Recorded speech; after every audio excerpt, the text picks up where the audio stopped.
사진이나 영상을 교묘히 찍어서 신기한 현상을 만들어 내는 걸 트릭샷이라고 한다. 탁구공을 멀리 있는 컵에 집어넣거나 물병을 던져서 세우는 상황 등 다양한 상황이 만들어진다. 유튜브에서 흔히 볼 수 있는 이 트릭샷은 도전자가 수천 번을 도전한 끝에 성공한 하나의 영상을 편집하여 업로드한다. 보지도 않고 던진 농구공이 멀리 있는 골대 안으로 들어간다든지 여러 개의 동전을 하늘로 던져서 모두 같은 면이 나오게 하는 등 영상을 보면 신기한 장면이 한두 개가 아니다. 이런 트릭샷은 실제 무편집 스포츠 광고에서 종종 사용되기도 한다. 유명 축구 혹은 골프 선수들이 운동하는 영상 중에는 묘기에 가까운 기술이 담겨져 있기도 하는데 이런 기술들이 실제로 선수가 훈련하는 모습을 그대로 담은 것이라는 점에서 많은 사람들이 놀라워하기도 했다.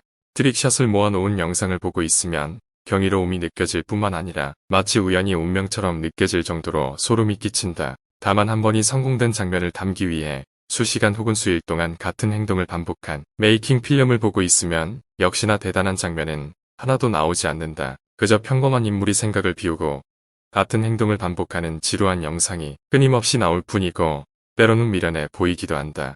SNS는 이런 트릭샷을 닮았다. 삶의 색깔은 아주 복잡하기 때문에 하나의 단색을 띠기 어렵다. 다만 SNS에 올라오는 사진들은 무서울 만큼 행복하고 성공한 이야기들 뿐이다. 깨어난 것은 부러워하는 사람들은 많지만 정작 행복한 사람이 적다는 것이 SNS의 특징이다. 실제로 2015년 덴마크에서는 SNS와 행복에 관련된 실험을 진행했던 적이 있다. 이 실험에서 SNS 이용 빈도가 높은 이들과 일주일간 SNS를 사용하지 않은 대조군을 무작위로 나누어 실험을 했는데 일주일간 SNS를 사용하지 않은 대조군에 대한 삶과 사회생활에 대한 만족도가 높아지고 사회활동이 높아졌다는 결과를 내놨다. 행복에는 상대적 행복과 절대적 행복으로 나눠진다. 상대적 행복은 그 기준선을 외부에 두는 행복을 말하고 절대적 행복은 그 기준선이 내부에 있는 행복을 말한다. 이 두 행복이 주는 만족감은 비슷하다. 다만 기준선에 도달하지 못했을 때 갖게 되는 상실감의 크기도 비슷하다.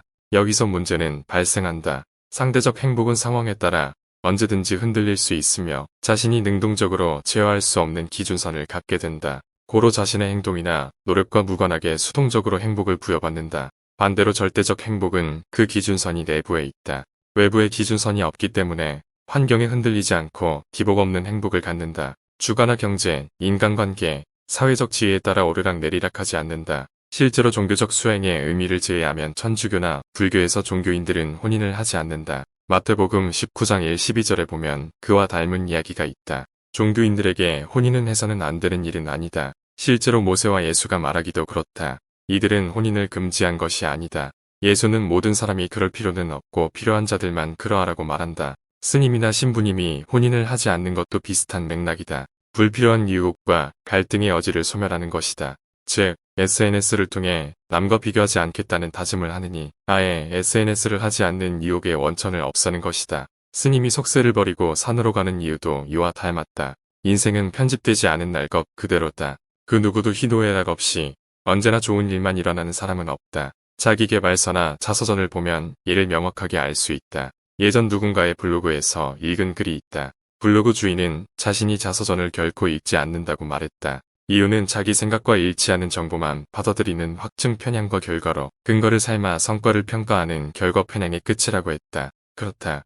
그것은 상대를 속이기 위해 하는 악의적인 행위는 아니다. 단순히 모든 개인이 갖고 있는 심리현상이라는 것이다. 가령 활을 관역에 정확하게 맞추는 것이 아니라 손자리에 관역을 그려내는 방식이다. 고로 그런 이들의 모습을 흉내낸다고 한들 모두가 비슷한 결과를 갖게 되는 것은 아니다. 트릭샷은 99%의 실패 뒤에 숨겨진 1%만 정확하게 정제하여 편집한다. 거기에 꽤 적절한 음악과 다양한 효과를 입히면 영광스러운 모습으로 재탄생된다. 자기계발서도 비슷한 모습을 하고 있다. 자기계발서는 결과를 중심으로 관역을 그려넣는다. 즉, 이미 성공한 결과를 사실로 과정을 미화한다. 성공이라는 결과가 근거가 되기 때문에 독자는 설득력이 있다는 착각에 빠진다. 실례로 기상시간에 대한 글이 그럴 수 있다. 실제 정주영 회장이나 빌 게이츠 회장, 앤드루 카네기는 아침형 인간이다. 아침에 일찍 일어나는 기상습관은 성공을 보장하는 예로 자주 사용된다. 다만 모차르트, 처칠, 오바마, 데카르트 등은 저녁형 인간이다.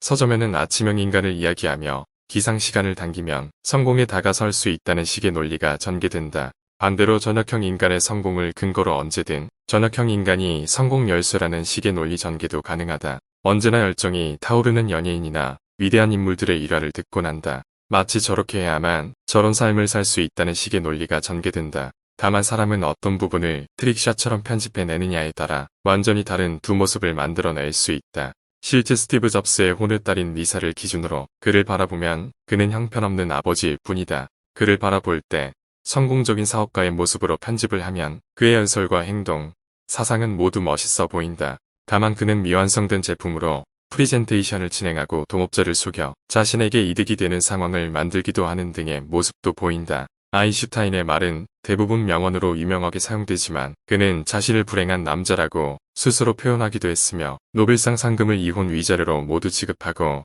자신의 사촌 누나와 재혼을 하기도 한다. 아무리 위대한 인간이라도 어떤 모습을 담아내느냐에 따라 완전히 다른 모습이 보이곤 한다. 업적을 제외하고 그를 닮고 싶냐고 묻는다면 그 누구도 아니다라고 말할 것이다. 대부분 사람들이 닮고자 하는 이들은 밝은 면과 어두운 면을 모두 갖고 있다. 다만 지나치게 밝은 면만 편집하여 그것을 지향하는 것은 자칫 SNS를 보며 자괴감을 갖고 불행에 빠지는 현대인의 모습과 닮아 있다. 고로 만들어진 인위적인 편집 기술에 무비판적으로 수용하는 것은 스스로를 더 작게 만들고 위험에 빠뜨리게 하는 일일지도 모른다.